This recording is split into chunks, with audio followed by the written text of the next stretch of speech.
করতেছি।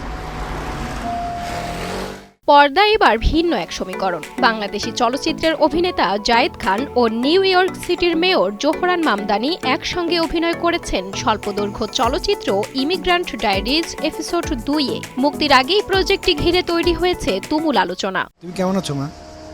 সাইদা, মুমু।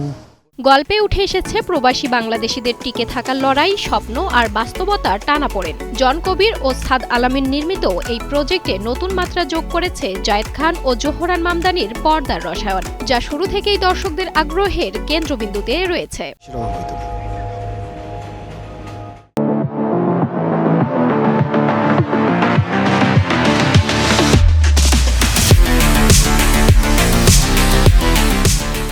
জায়েদ খান জানান, এমন একটি প্রজেক্টে জোহরান মামদানির সঙ্গে কাজ করা তার জন্য গর্বের বিষয়। তার মতে এটি শুধু ব্যক্তিগত অর্জন নয়, বরং বাংলাদেশের লাল সবুজের পতাকার জন্য সম্মানের।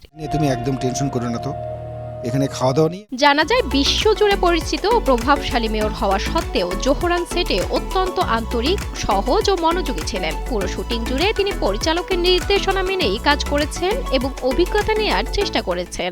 সেখানে মজার মজার সব রান্না।